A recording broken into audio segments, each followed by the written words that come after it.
எல்லோருக்கும் முதல்ல என்னுடைய கிறிஸ்மஸ் நல்வாழ்த்துக்களை உங்கள் அனைவருக்கு நான் தெரிவிச்சுக்க விரும்புகிறேன். இந்த மேடையை பாருங்க, பேராயர்களோடு பேரூர் ஆதீனமும் கலந்துகிட்டு இருக்கிறார். இந்த விழாவை நடத்துவர் யாரு? நம்முடைய மாண்புமிகு இந்து சமய அறநிலையத்துறை அமைச்சர் சேகர்பாபு அவர்கள். இதுதான் சமத்துவ விழா. இந்த சமத்துவத்தை போற்றுவதும் பாதுகாப்பும் தான் திராவிட மாடல். மக்கள் வேறுபட்டு இருந்தாலும் மனங்கள் ஒன்றுபட்டு இருக்கணும். மனதால் எல்லாரும் ஒற்றுமையா இருக்கணும். அதுதான் பண்பட்ட முன்னேறிய சமூகத்துக்கு அடையாளமாக விளங்கிட முடியும். அப்படிப்பட்ட சமூகம் தான் நம்முடைய தமிழ் சமூகமாக அமைந்திருக்கிறது. இதுக்கு அடித்தளம் போட்டது நம்முடைய திராவிட இயக்கம். நான் அழுத்தம் திருத்தமாக சொல்லுகிறேன், எந்த மதமாக இருந்தாலும் அது அன்பை போதிக்கணும், சகோதரத்துவத்தை போதிக்கணும், வளர்க்கணும். சக மனிதர்கள் மீது பாகுபாடு காட்டுவதாக இருக்கக்கூடாது. இந்தியா என்ற பன்முகத்தன்மை கொண்ட நம்முடைய அழகிய நாட்டில் எல்லோரும் சமத்துவமா ஒற்றுமையா இருக்கணும். இதற்கு தடையா மதத்தை அரசியலுக்கு பயன்படுத்தி மக்களோட உணர்வுகளை தூண்டி பிடிவாத அரசியல் செய்வர்களுக்கு தான் நாங்க எதிரிங்க. மற்றபடி வழிபாடும் இறைகளும் அவரவர் விருப்பம், அவருடைய உரிமை.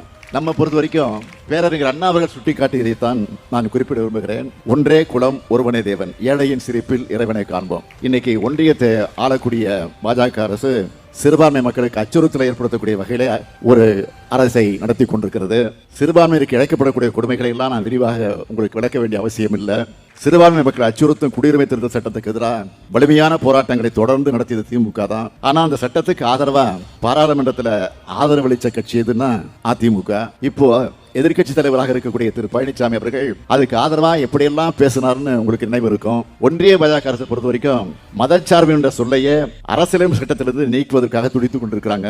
அந்த சொல்லை நீக்க முடியலன்னா அரசியலமைப்பு சட்டத்தை நீத்து போகக்கூடிய வகையில் அதை உருவாக்குவதற்கான முயற்சியில் ஈடுபட்டிருக்கிறாங்க. சமூக நல்லிணக்கத்தின் அடையாளமாக திகழக்கூடிய அண்ணல் காந்தியடிகளின் படத்தை, சம உரிமை தத்துவத்தின் அடையாளமாக இருக்கக்கூடிய புரட்சியாளர் அம்பேத்கர் படத்தை நாடாளுமன்றம் அமைச்சகமே புறக்கணிக்கிற அளவுக்கு மதவாத ஒன்றியத்தில் இன்றைக்கு ஆட்சி செலுத்திக் கொண்டிருக்கிறது. நல்லிணக்க இந்தியாவில் இப்படிப்பட்ட பிளவு சக்திகளுக்கு ஒருபோதும் இடமில்லை. அதனால்தான் நடந்து முடிந்த நாடாளுமன்ற தேர்தலில் மக்கள் பாஜகவுக்கு பெரும்பான்மை பலத்தை அளிக்கல. இருந்தாலும் அவங்க இன்னும் திருந்தல. ஆனா மக்களோட ஒற்றுமை, ஜனநாயக சக்தியோட இந்த அணி திரண்டு இருக்கிறது என்றால் இன்றைக்கு அவங்களுக்கு கடிவாளம் போட்டிருக்கிறோம் என்று சொன்னால், அதனால ஒரே நாடு ஒரே தேர்தல் சொல்லி ஒற்றுமையாக இருக்கக்கூடிய இந்தியாவை சிதைச்சு ஒற்றை இந்தியாவாக உருவாக்க பார்க்கிறாங்க. ஒற்றை மதம், ஒற்றை மொழி, ஒற்றை பண்பாடு ஆகியவற்றை தொடர்ச்சியா ஒரே கட்சி ஒரே தலைவர் என்ற ஒற்றை எதாச்சிய முடிவை உருவாக்க நினைக்கிறாங்க. ஆனா மக்கள் பற்றும் நாட்டு பற்றும் உள்ள ஒவ்வொரு இந்தியரும் இதற்கு எதிராக நிச்சயமாக இருப்பாங்க. நாடு நல்லவர்களின் கைகளை பாதுகாப்பாக இருக்கும். அனைத்து மக்களும் ஒற்றுமையா சமத்துவமா வாழும் நாள் நிச்சயம் விடியும்.